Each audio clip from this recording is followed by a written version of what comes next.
So, tingnan po muna natin yung latest satellite image animation. Mapapansin po natin yung tinatayang sentro ng bagyong si Krising ay nasa eastern seaboard pa ng Northern Luzon. At kanina alas 4, ito ay tinatayang nasa layong 545 kilometers ang layo, silangan ng Baler, Aurora. Taglay ng bagyong si Krising ang lakas ng hangin na umabot hanggang 55 kilometers per hour malapit sa gitna nito at ang pagbugso ng hangin ay aabot po ng hanggang 70 kilometers per hour. Ito naman ay kumikilos sa direksyong west-northwest sa bilis na 30 kilometers per hour.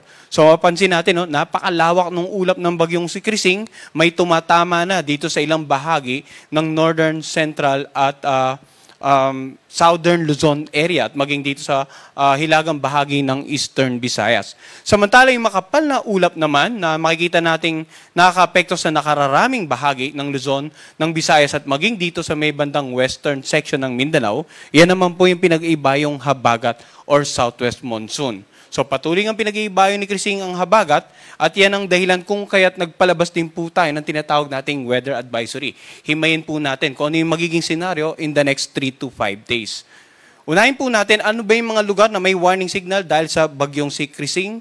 Sa ngayon po makikita natin sa ating mapa na yung naka-highlight ng light blue, yan po yung mga lugar na may tropical cyclone wind signal number 1.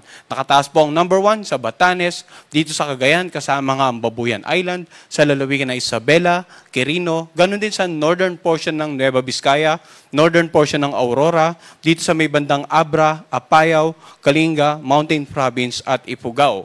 Mapapansin din natin, no, na may warning signal number 1 din dito sa ilang bahagi ng Bicol Region at maging dito sa may bandang Pulilo Island, Camarines Norte, northern portion ng Camarines Sur, Catanduanes, ganun din dito sa may bandang northern portion ng Benguet, sa lalawigan ng Ilocos Norte at Ilocos Sur, sa northern portion ng La Union.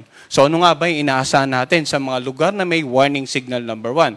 Sa ngayon po, posibleng makaranas ng mga pag-ulan at paminsan-minsang pagbugso ng hangin at magiging katamtaman hanggang sa maalon ng mga karagatan dito sa mga lugar na may wind signal number 1. Hanggat maaari, wag na po pumalaot. Yung mga kababayan nating mangisda at yung mga may maliit na sakyang pandagat, lalo't inaasahan nga natin na kikilos ang bagyong si Krising palapit nga ng Northern Luzon area ngayong darating na weekend. Posible ring magtaas pa yung mga wind signal sa mga susunod na tropical cyclone bulletin at ang tinataya nating pinakamataas ay posibleng umabot po ng signal number 3 lalong-lalo sa mga lalawigan dito sa may bandang Northern Luzon area. Kaya antabayan po natin yung 6-hourly na tropical cyclone bulletin hinggil nga sa bagyong si Krising. Ano naman yung inaasahan nating pagkilos nito in the next 3 to 5 days?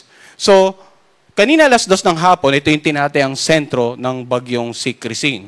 Bukas po ng alas 2 ng hapon, no, Biyernes ng hapon, ay halos nakadikit na siya dito sa northeastern part ng Cagayan, sa layong 145 kilometers east-northeast ng Tuguegarao City. So makikita natin yung forecast natin ay palapit talaga sa northern Luzon area. Samantala, sa darating naman na Sabado ng hapon, ay mapapansin natin na halos nandito na siya sa northwestern boundary ng ating area of responsibility. Pero pansinin po natin, no, all throughout its course, ang bagyong si Krising ay naasang posibleng tumawid nga ng northern Luzon area. At ang pinapakita lang po natin ngayon ay yung posibleng pagkilos ng sentro. Ngayon, makikita natin yung area of probability, pinakikita niyan yung pagkilos ng sentro, hindi lamang malaki ang tsansa dito sa may bandang northeastern part ng Cagayan, pwedeng sa anywhere over the Cagayan province or maging sa northern part of Isabela or dito sa may bandang Babuyan Island. So dapat yung mga nabanggit nating lugar ay handa po sa posibleng paglandfall. At hindi lamang itong mga lugar na pwedeng unang tamaan ng sentro, kundi yung mga lugar po generally na may wind signal number 1. At sa mga susunod na issuances nga, posibleng madagdagan pa yung lugar at maging mas mataas pa yung wind signals na naka-assign sa mga lugar na yon. Samantala, pagdating naman ng linggo ng hapon, inaasahan natin na tuloy na itong nasa labas ng ating area of responsibility. At mapapansin din natin yung intensity, no?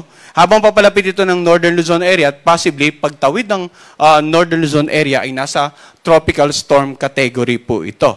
Ngayon, kapag lumabas na ng PAR, posibleng nasa severe tropical storm category, at paglapit niya dito sa southern part ng China, ay posibleng umabot pa po ito ng typhoon category.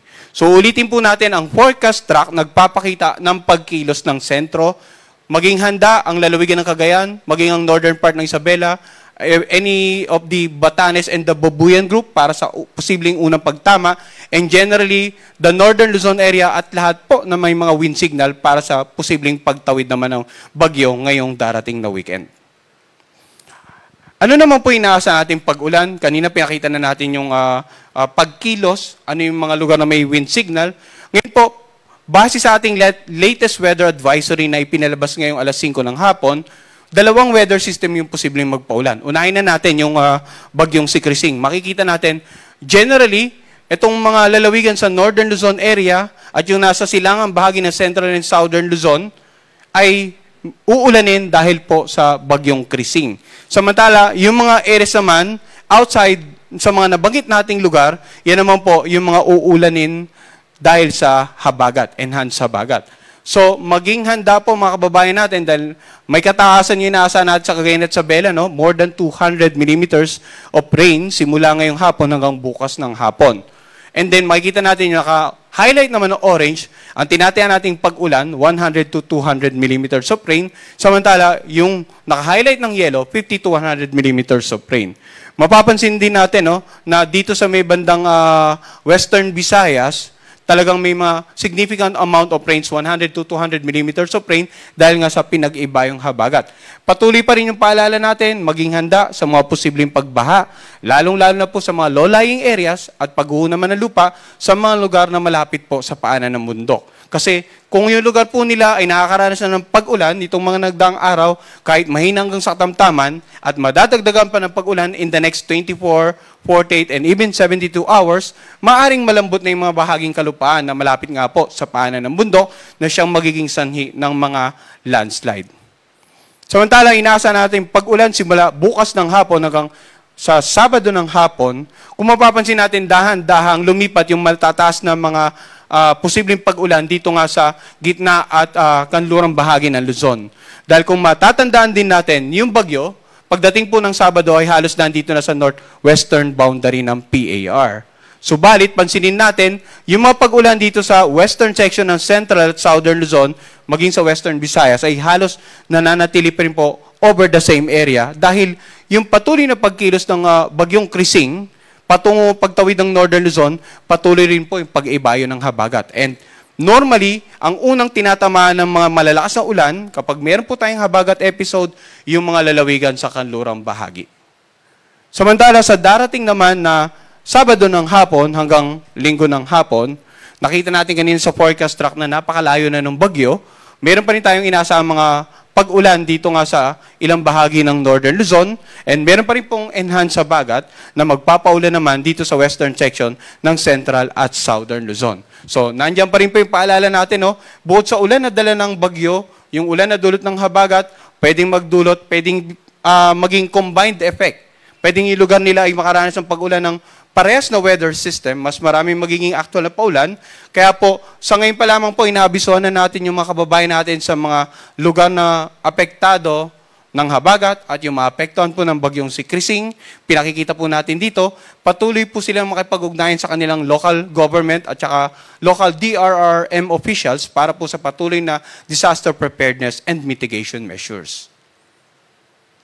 Nabanggit na natin kanina yung ano yung inaasahang pagkilos. Nabanggit din natin ano yung inaasahang dalang ulan, ng dalawang weather system.